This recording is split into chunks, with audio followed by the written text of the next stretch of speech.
Welcome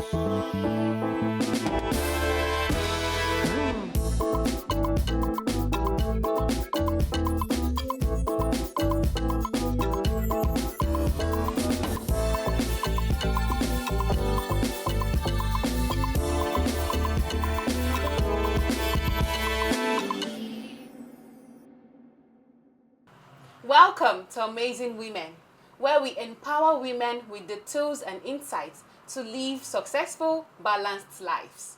I am Adenike Adekpito. You can call me Nikki Adebs. And today we are diving into a topic that is crucial for every woman: financial independence. Whether you're single, married, a career woman, or a homemaker, managing your money wisely is essential to achieving your goals, from budgeting and saving money to investing for the future. Financial independence doesn't happen overnight, but with the right strategies, it's possible for everyone. Joining us today is Pastor Mrs. Adejumoke Ayedun to guide us through the essential steps to take control of our finances. Thank you so much for being here today, Mom. We're excited to learn how to make smarter money decisions. Thank you for having me. You're welcome, Mom. According to a 2023 survey by Fidelity, only 33% of women feel confident about their financial planning, despite women controlling 32% of the world's wealth. This highlights the need for more women to actively engage in financial literacy, budgeting, and investing to secure their financial future. Financial independence is not only about earning more money, but also about managing, saving, and investing it wisely. Why is financial independence so crucial for women, especially in today's world?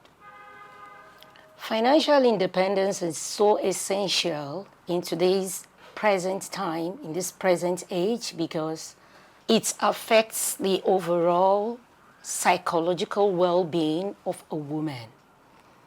The mental state, the well-being, the general well-being is affected if a woman is not financially independent. Also, as women, there is strive for equality amongst men.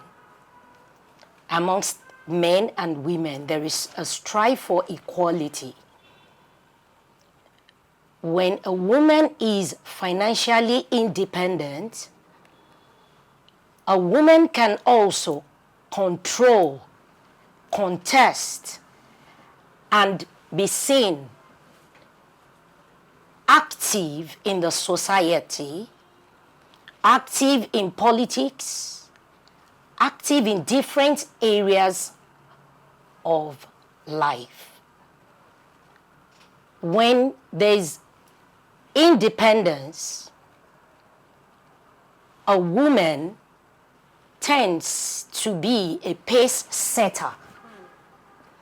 When you are financially independent, you serve as an encourager to those coming up, to the young ones, to the young ladies coming up.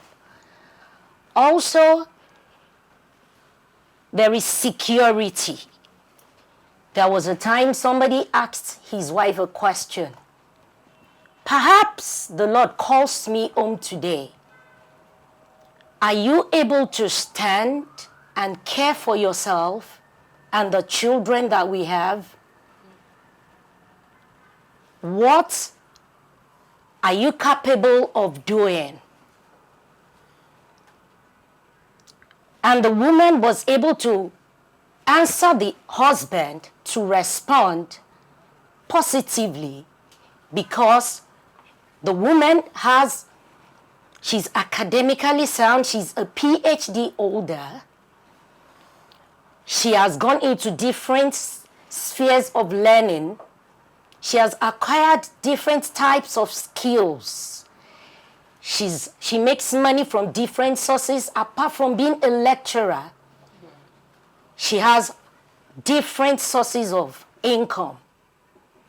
So when a woman is financially secured, when a woman is independent financially independent, the fear of tomorrow is absent.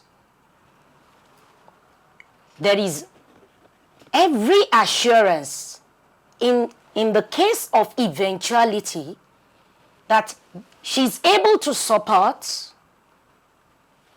the family, she's able to stand, care for herself and her children, and also contributes to the community at large.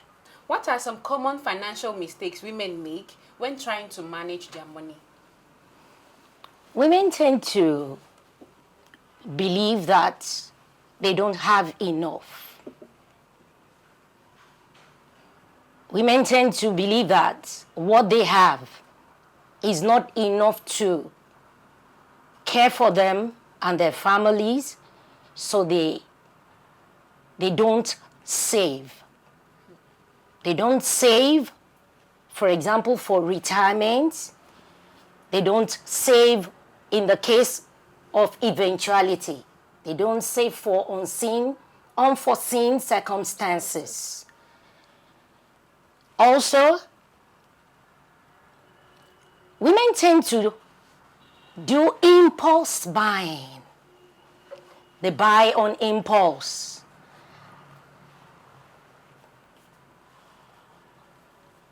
And this has to do with what you love, your values, what you like. So anytime they see what they want, rather than thinking of making a plan for their money, women tend to buy. Women tend to spend money on things that when you sit down and you do a thorough and honest analysis, you discover that they are not necessary. Also, women believe that there's no need for them to budget. Women don't make budget. The income, whatsoever comes in, either through giving salaries, paychecks, whatsoever, passive income, gifts, women just tend to spend. They also tend to do emotional spending. And this has to do with the situation on ground.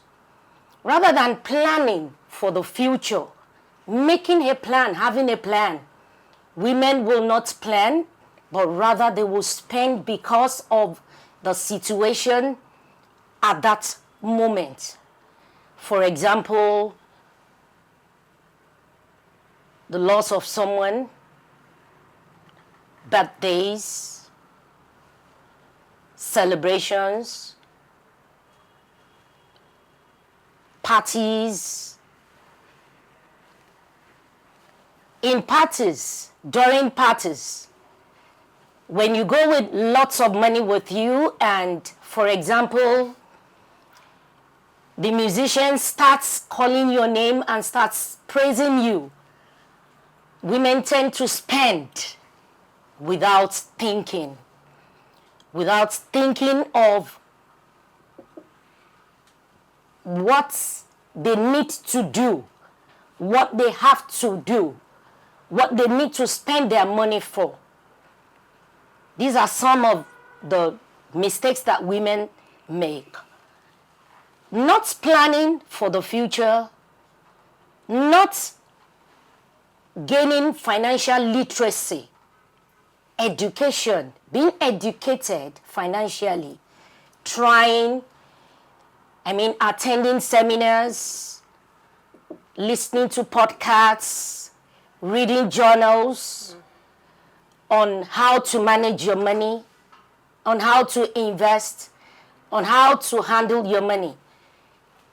Women do not do such things. What women are after, beauty, their general well-being at that point in time, the general well-being of the family without thinking of the future. Forgetting he who fails to plan, plans to fail. So, ma'am, what are your top tips for saving consistently despite many expenses? Considering the present economic situation, it's not really hard to save. It has to do with discipline. You have to be disciplined. You have to be intentional. You can turn things that are for waste disposal into money. Like your bottles of drink, your bottle of drinks, your plastic cans, your plastic and your cans, your milk tins, your beverage tins can be turned to money.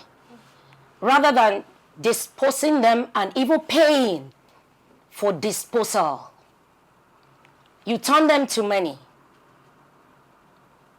Then you have to shop smart. You make a list of what you want to buy. Because when you go out buying, you tend to see so many things that are attractive. And you end up buying the things that you did not plan for, leaving out some of the things that you planned for. And that amounts to wastage. I could remember there was a time when we traveled, my husband, when we got to somewhere, one of the stores, I told him, I said, look at this, look at this. He said, no. He had gone before window shopping. He didn't take his money. He didn't take his wallet. He had gone before. He had seen what he wanted to buy. So when we got there, all he did was, he just went straight for his makeup. He bought makeup. And that was all. Buy this, look at this. He said, no. He said, I'm not buying. That is what I need. And I'm not buying any other thing. It's good to imbibe that culture, that attitude. You make a list of what you want rather than spending, overspending, paying, buying what you don't need. You go for what you need. You buy only what you need. Also, you don't buy in pieces. Right from when I was growing up, my mom and my dad never bought in pieces. We never bought in bits. Once we go to the market or to the store, she buys in bulk. What I do also, I buy in bulk. When you buy an item on a shelf, it has gone through the hands of the distributor to the next person that sells and then to the retailer. So there's bound to be more profit made by the retailer, but when you buy directly from the wholesaler, the distributor to the wholesaler, when you buy directly from the wholesaler, you save a lot of money. Then you also have to have your meal plan, because a lot goes into waste. A lot goes into wastage when it comes to food. You find out that when you prepare food, you tend to make more. And then what happens to the food? It's been thrown away. Some cannot be left to stay over. Some don't stay over. The electricity also. It goes also beyond you using your electricity. You can save cost. You don't have to put on your lights every time. No. When you are in this room, you put on the light of the room. When your freezer is frozen, you put it off. When you are in this room, in this apartment, in this place, you put your light on and you put it off when not needed. All your sockets has to be switched off. Some people leave sockets on, not knowing that even though nothing is being plugged, it is counting. Your electricity bill is going. if because your sockets are left on. So when you have this in mind, you learn how to adjust, how to cut costs. Then you can have some money, and your money can be kept in savings account. Your account where you will not go back to spend. You are not to have just a single account, but you're to have multiple accounts. You have to have one account for expenses where you spend, and then you have to have another account where you save your money. Savings accounts yield interest. Yes. So putting your money in the bank as well also accumulates interest for you. In some banks, when you withdraw 3 times, just thrice, then you have your interest intact. But for some, it's just twice. Others, you don't withdraw at all. So you can save your money. After you have cut costs, you have reduced your expenses. After you have reduced your expenses, you can then save your money in the bank with the intention of not having to go back to spend the money. Thank you so much, Ma, for giving us tips to saving consistently. We are just getting started with some great advice on budgeting and saving, but there is a lot more to come. After the break, she will share some expert tips on how to start investing and grow your wealth. Don't go anywhere.